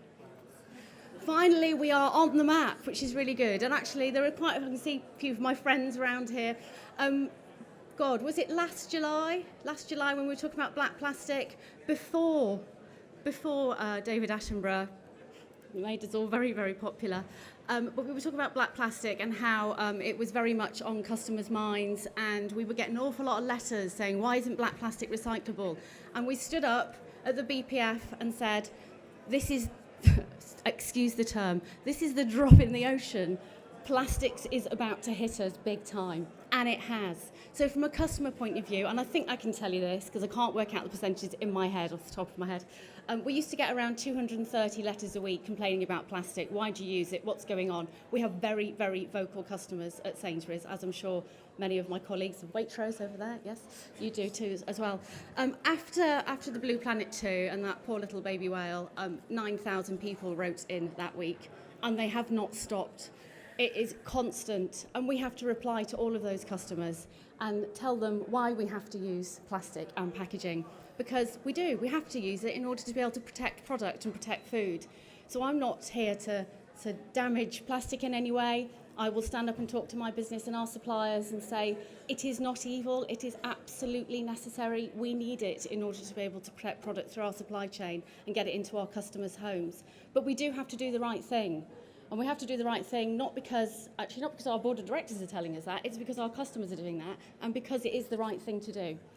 So I'm not going to waffle on too much longer, because hopefully you've got lots of good questions. Be as challenging as you want, but not too challenging. And I'm sorry, but I can't give anyone double nectar points, because I'd probably be fired.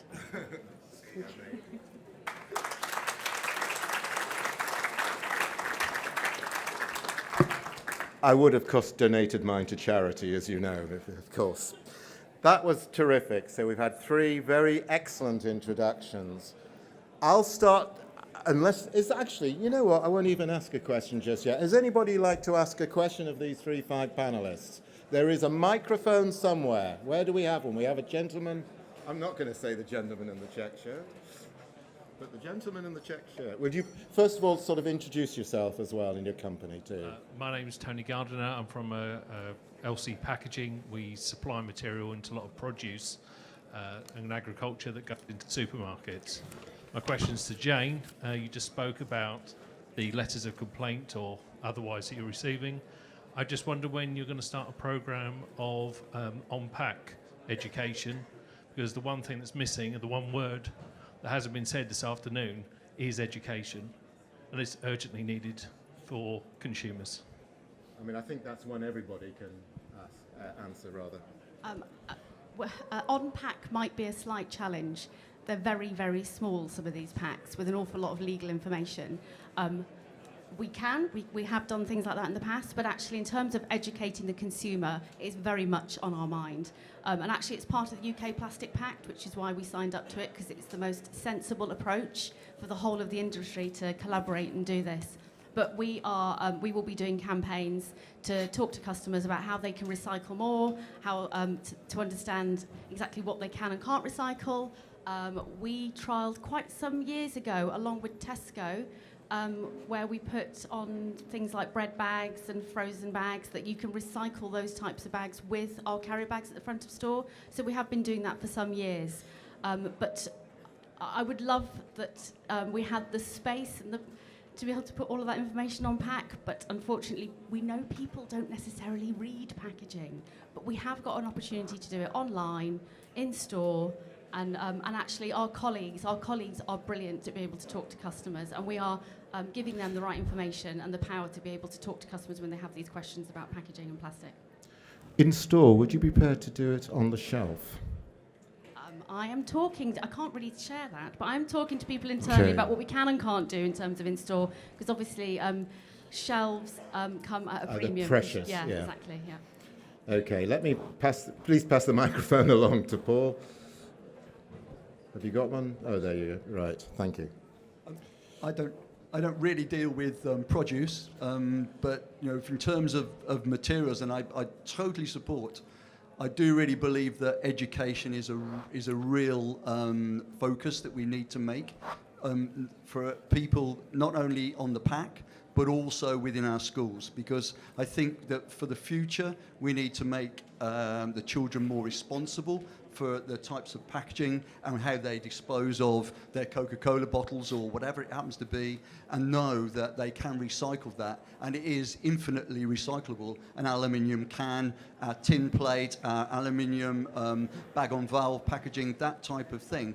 Educate them on the types of packaging that are actually recyclable, and actually let's try and sort of make them aware, so when they do see a pack, they say, yeah, this is recyclable.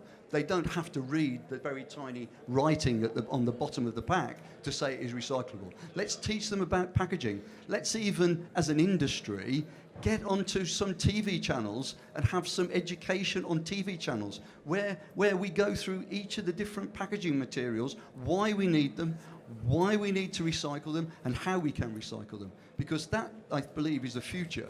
And if we can get the next generation doing things in the right way, then I believe that will be the way that we will set up. We'll get into the Denmark scenario rather than the UK scenario. Thank you. And Julian? And I think I mentioned earlier, one of the pillars of our strategy is to try and leverage the power of our brands to engage our consumers. You know, people are genuinely confused, and I work in a business that has very simple pack formats, all of them by and large eminently recyclable, and yet people are still confused. Can I recycle a plastic bottle or not?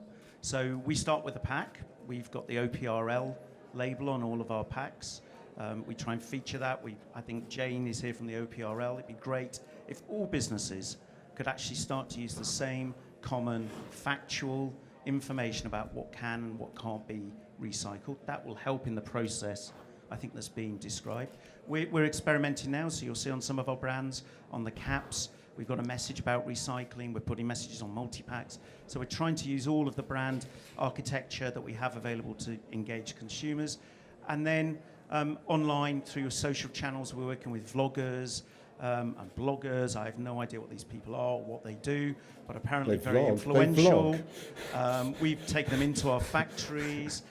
We've let them film videos. We've taken them up to the supplier we work with, who provides a lot of our recycled content, and they can bring that story to life in a way that, frankly, a corporate can't. So we're working through a lot of those channels, and then also using more traditional marketing communications to try and just engage our consumers in some of this stuff and give them a reason to understand why, if they do some of the basic things, we've got a better chance of recovering more packaging and getting more back, albeit within the constraints of the current recovery systems, which I think we've all agreed are not working particularly well at the moment. I will ask you, to all three of you, thinking about what Lord Deben said, how much easier would it be for you to be able to communicate if there were just two categories? Yes, tick, recyclable, cross, not recyclable. And do you yearn for that? I'll go first, and then I'll maybe hand it straight to Jane, who's got a probably more complex portfolio to manage. Yes, I think that would obviously help. I think it would help if we had a common recovery and collection system in the 400 plus local authorities in the country. I'm not actually pointing a finger of blame at local authorities on this. It was a system that was created. The politics were localism. The PRN system was the PRN system. We've got really the service that, frankly, we deserve, which is why it's so important we're now having the debates about how can we improve and change that for the better. But I'm sure a retailer's probably got a slightly more complicated answer to that question. You better tell us how many lines you have, first of all. Do you want me to tell? About 12,500 Sainsbury's, but with Argos as well, it's more like 90,000. So it is complex. It would be so much better if we could say, yes, it's recyclable, no, it's not. It is, in terms of those 9,000 complaints that we get, amongst one of those complaints is the Czech local, that they are confused. They don't understand it, so it would be much easier. And also what Lord Deben said about making it simple. You have to make things really simple for people, because actually they don't really interact with packaging until it's going in the bin. They haven't thought about what it's done, because actually it's done a really good job. It's done its intuitive job of getting product onto the shelf and into their home. But they only think about it when they've got to get rid of it, and that's when they get frustrated, and that's when they write in. And Paul? If you have a view on that. Just wanted to add to that.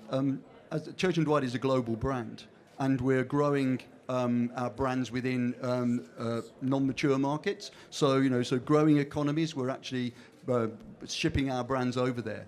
One of the things I think we're responsible for is ensuring that that packaging is handled and managed in the right way in those growing economies, because from what I understand, most of the rivers and the plastic flowing down the rivers comes from sort of, the growing economies. So from that perspective, we're actually in a position where they don't have recycling systems, where we need to be able to sort of get them to be able to take that packaging and have a value chain that actually makes it valuable for them to actually go out and collect it. And I don't mean, orphans going across a rubbish tip trying to collect bits of material. I'm talking about a real value chain where it will actually pay people to go and collect it, manufacture it into something that can be used within the local community or within that particular area. And I think that is a big responsibility that we have from a packaging perspective in terms of identifying exactly what type of packaging and how that can be used.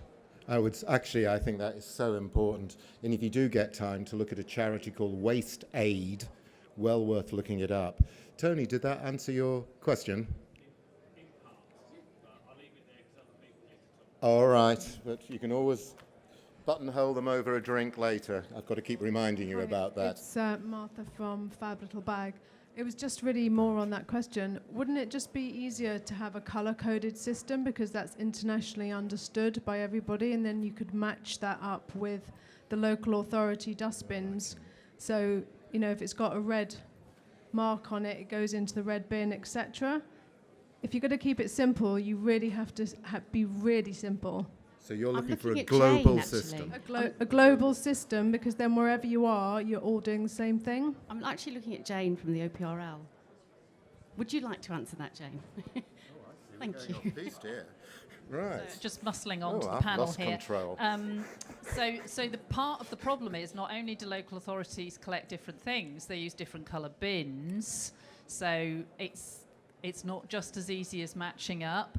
Our consumer insight work shows that using the Recycle Now swoosh against the green background gets huge recognition, actually, and people are very reassured by that. And the black one that's got the line through, people pretty much understand that. And as people have already said, it's the one in the middle that's confusing. We are looking at how we could move away from that, so it is a clear binary system. And certainly one of the most interesting things, I think, is that young people, so 25 to 34-year-olds, have an 80% recognition.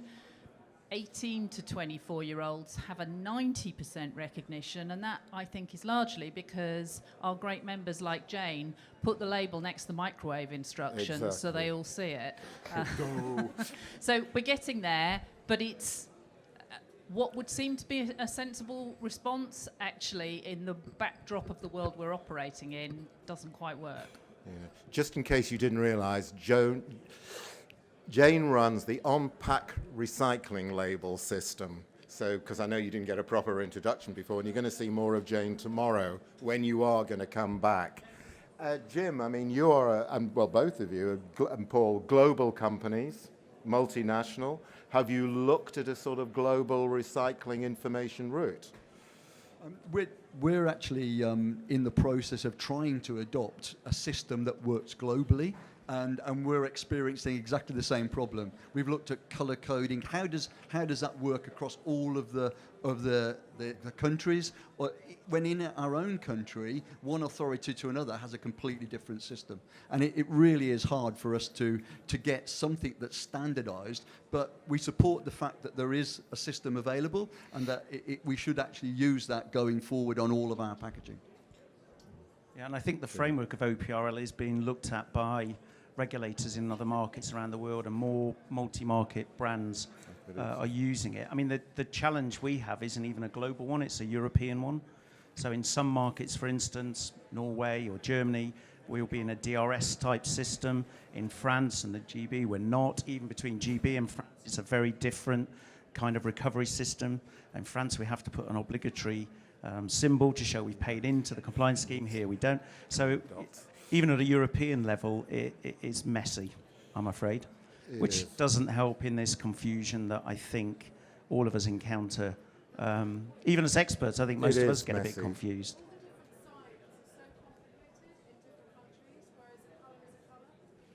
No, Yeah, I for thi- I those that think that- didn't hear, the question was that all the symbols and signs are different in every market and country, which I think we would agree with.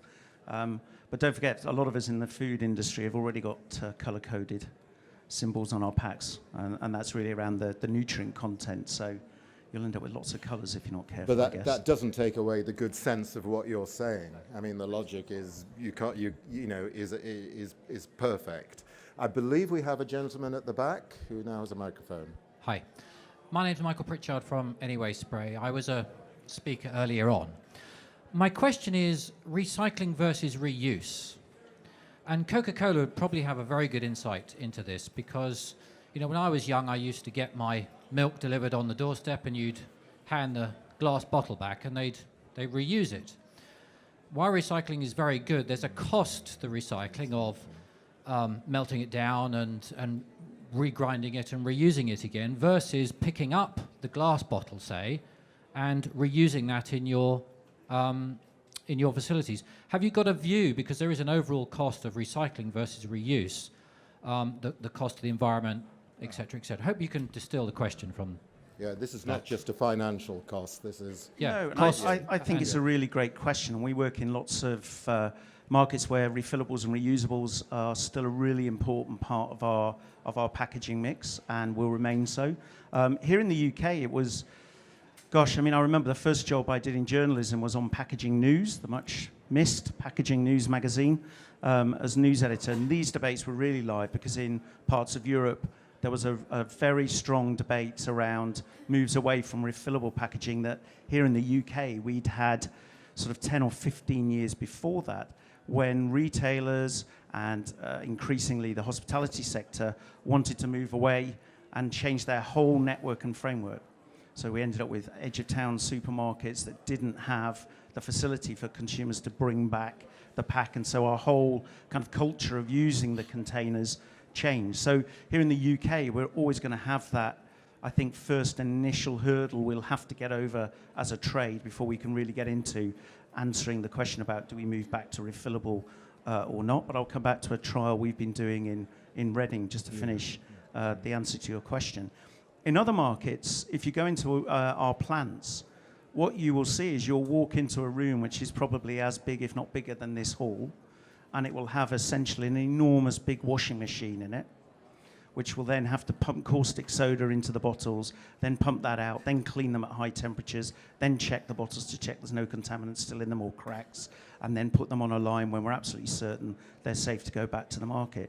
So the costs are there as well in terms of carbon and water use and the energy it requires to clean the bottles to go back. So in all of these answers, I think the challenge the industry as a whole faces is there are no yes, no binary answers. You've always got to make really a value judgment. Are you concerned about food waste? That might drive one choice. Are you concerned about the carbon impact of the packs you put on the market and your overall business footprint? Do you worry about water usage? There are lots of drivers as to why you'd make a pack choice, and all of them are rational, and all of them fit probably an environmental as well as a business concern. So it's probably not a very clear answer to your question, but it's one that we have all the time in our business.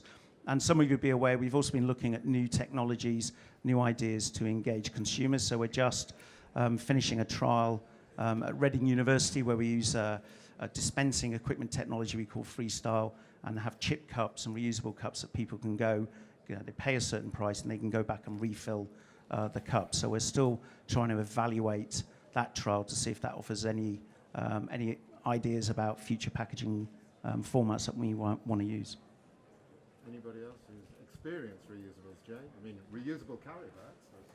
Well, all I was going to say is that everything that we put on the market, and it's not just Sainsbury's, all of us that we put on the market has been very well considered and thought through.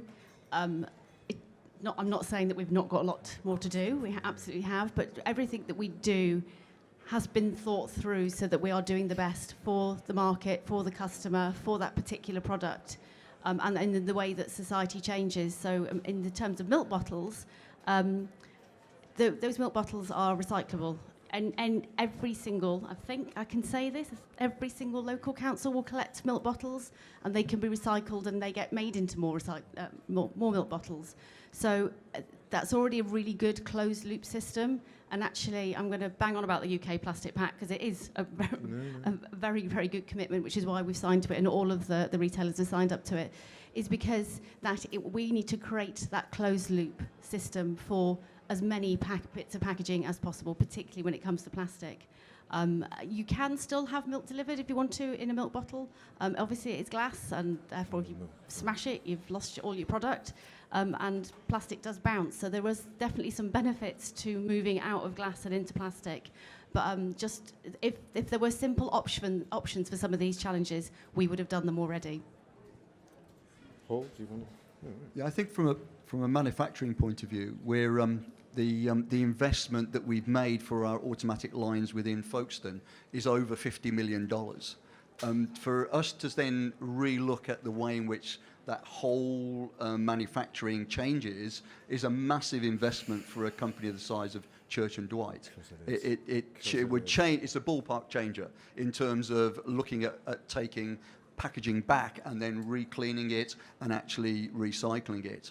I think from our perspective that would be a no-go. But you know, I read in the paper that Bulldog, for instance, have just launched a 25-litre container for you to refill your shower products. But you know, how many people want to keep 25 litres on the side of their bath to be able to top up for their shower pack? There are real implications in terms of the practicality of being able to manufacture product that can be shipped around. So you know, volume packs versus refillable is, you know, everybody is trying to look at it, and I don't think anyone has found a real solution yet.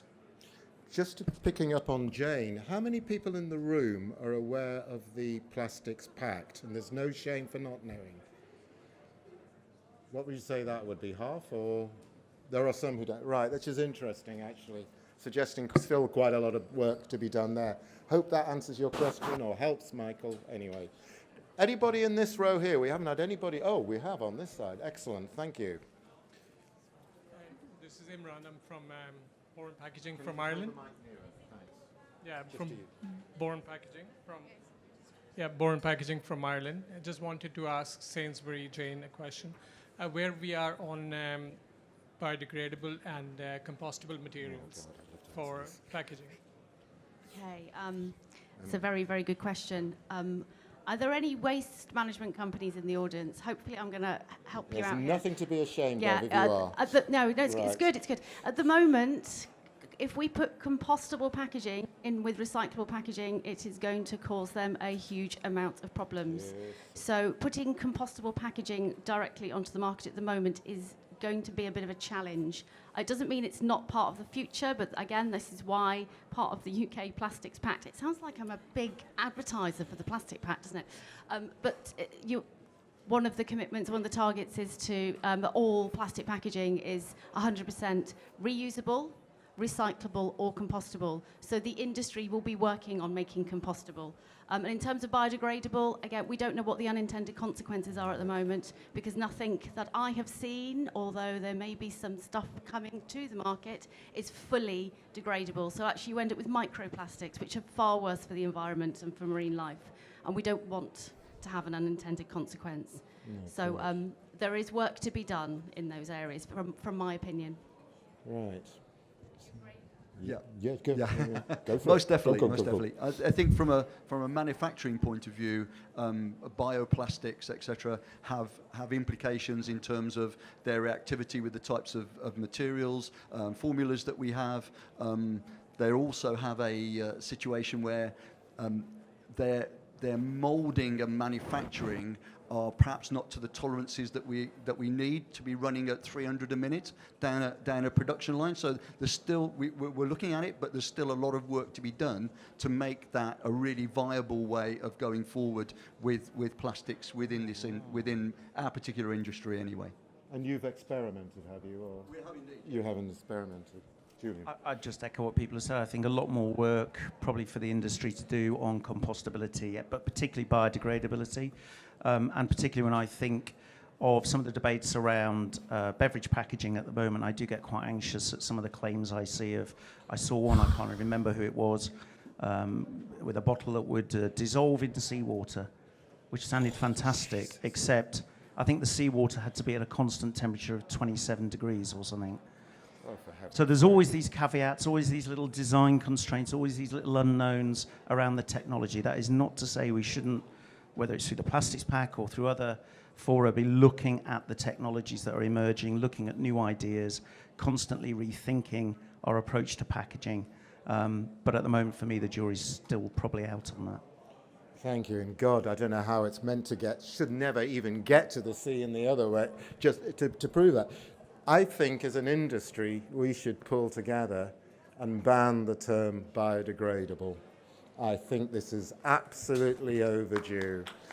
You know, you listen to Keep Britain Tidy, and I don't always, but in this instance, they say this is an open invitation for littering. I can throw my banana peel, my apple, therefore what? I can throw this packaging on the ground. It's got to go, I'm afraid. Now, what about another question, please? Where do we have someone else here? Did someone shout? Here, the sort of in the front. Oh, sorry, was there a question I wanted over here? Hi, I'm from Yardley, Okay. Jeeta. So we are looking at using bioplastics for some of our premium products. We're just about to launch, actually. We just presented to Sainsbury's, and we'll probably be doing a one-off with you guys. So there's a lot of interest, but obviously it contaminates the whole stream, like you guys mentioned. So what does one do? Does one do something which the Bulldogs have done, and said this is all plant plastic and do it, or and then appeal to the consumers, or not do it because it contaminates the stream? I think that's a fair question. I mean, would you describe yourself as being confused? And yeah, fine. Thank you to my lovely colleagues here who've just handed me do the right thing. And the right thing would be to understand the Plastic Pact and why it's been put together. At the moment, I don't anything that's biodegradable or compostable is the right thing to put on the market. As a brand, we are not looking at plant-based or bio-based plastics at the moment, simply because it feels wrong to use crops to make packaging rather than possibly feed starving nations. And we have starving people in this country. So there are always lots of sides to an argument. So I can't really answer for your brand, but it's a... Not always. We'll leave that separate bit of debate. Yes. But we can We'll have talk a chat afterwards, maybe. Yeah, I think so. Thank you. Yeah, I think from our perspective, there's still a lot of work to be done, and I think unless there is a positive recycling stream for bioplastics, then I can't see that really lifting off, because if you've got something that works, why change it? If you've got something that is recycling, from a PET perspective, by a polypropylene perspective, that you can recycle, don't change it because it's working, and let's improve it and make it better, rather than try and add something to it which confuses them. I took my whole team to a very small waste disposal company, waste management company in Kent, and it was an eye-opener for sort of the way in which these guys handle and manage this material, baling it. I mean, the guy was like a stockbroker. He was looking at the price of plastics on a daily basis to see which one he could push out at the best price that he had actually collected all of this material. If you ever get a chance to go and see any of these guys, do, because it's an eye-opener as to how sort of commercial and sort of astute they are in terms of handling this type of material. It's amazing. So they have my thumbs up every time, because I think from a packaging perspective, they are the people that are actually driving things back into the recycling stream, and they deserve the credit and sort of putting up on a pedestal, really.